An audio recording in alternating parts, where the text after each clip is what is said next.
Sadhguru, at the beginning today you said that the human is one where the source of creation has a greater presence. Now, why does it have to be so?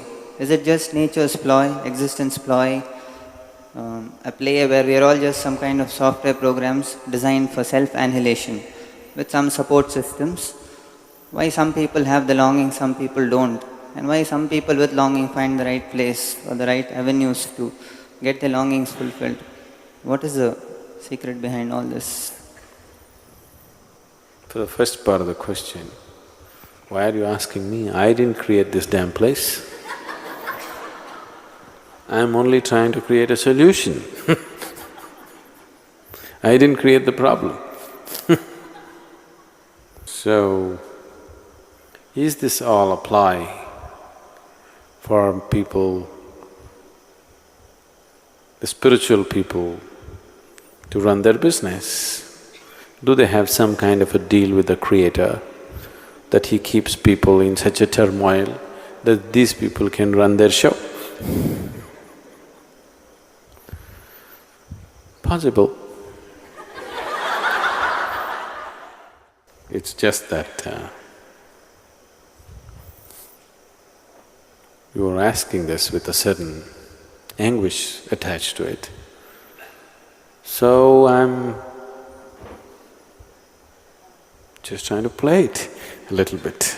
You know the cat and the mouse game? They say, Iliga prana sangata bekkku chellata. What it means is, for the rat, it's a life and death question. For the cat, it's a game.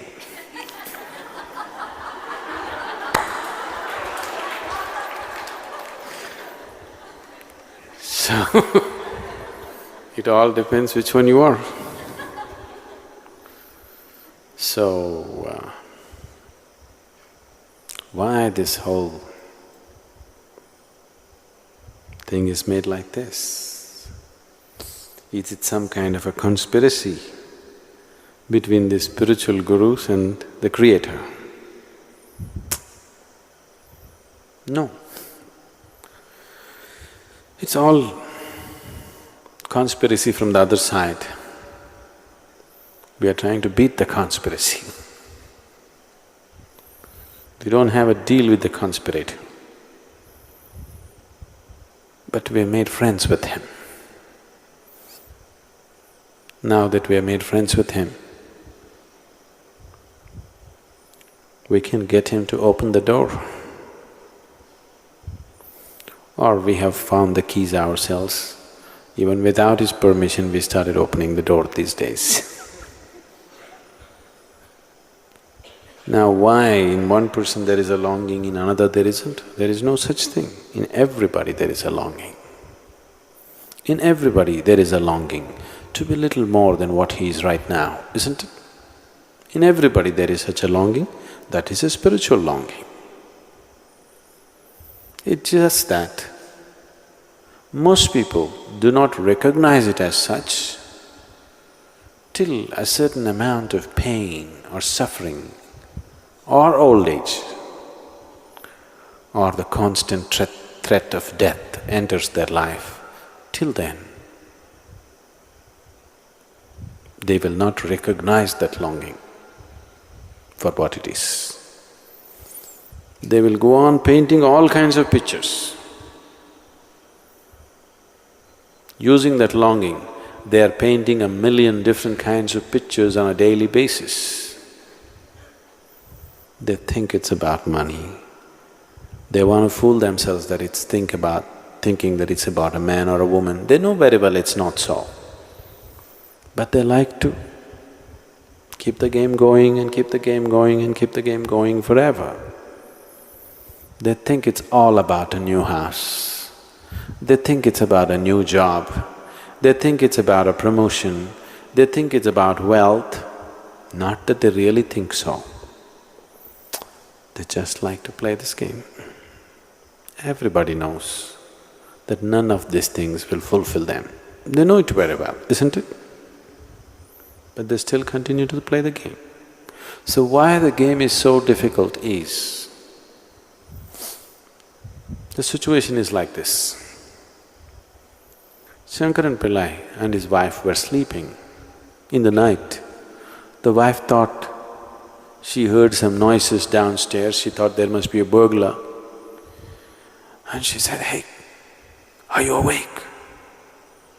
Shankaran Pillai said, "No."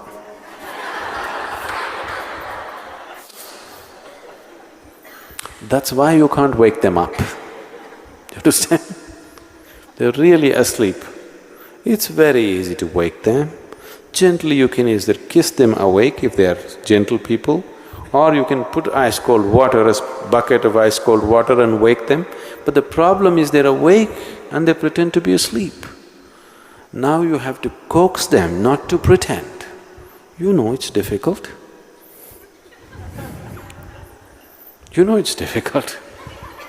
That's why it seems so difficult, not otherwise. If people were really asleep, it would be very easily to awaken them. They're awake, but they're pretending to be asleep. Now, if you see, a man who is pretending to be asleep, if you roll him over, he'll sleep this side. You make him sit up, he'll sleep sitting. You make him stand up, he'll sleep standing. When he is determined not to wake up, then it takes lots of work. That's the foolish work we're doing in the name of spirituality. To wake people up who are already awake, but who like to pretend that they're asleep.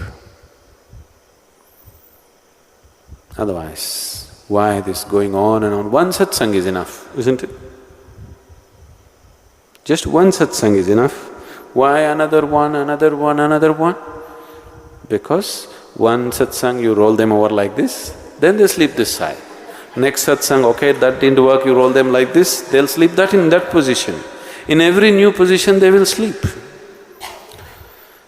So you don't let them sit in any position, you keep them moving to a point of frustration where they'll get, okay, this damn man won't let me sleep anyway, what the hell?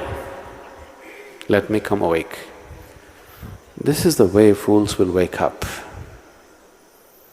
But the intelligent should wake up the moment they know they're awake, they must open their eyes and see. Those who are eager for life, those who are looking forward to the day, the moment they're awake, they will get up and come out. Those who are not looking forward to the day,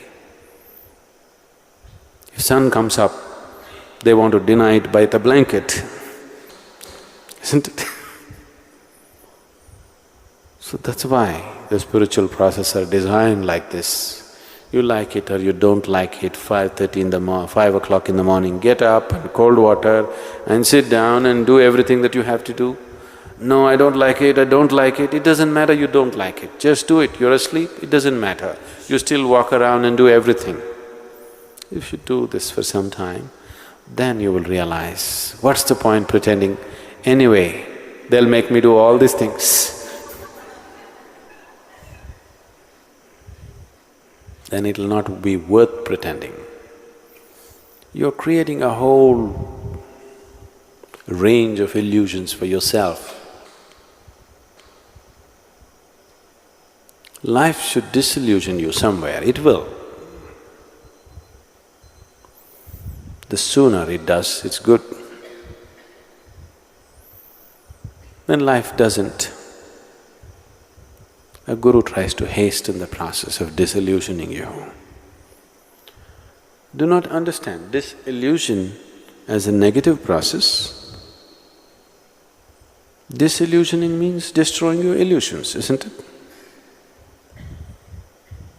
If you get disillusioned, is it a positive thing or a negative thing?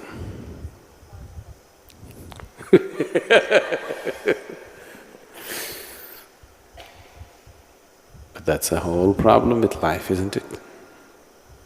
If your dreams break and you come down to reality, that's when you struggle most and suffer most, isn't it so? Yes? Isn't it so? If everything that was an illusion broke and it landed you in reality, you must be joyful. But just the reverse is happening.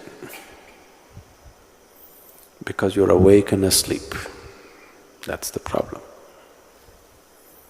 If you were asleep, there was no problem. If you're fully awake, it's absolutely wonderful. You're awake, but you pretend to be asleep. This is a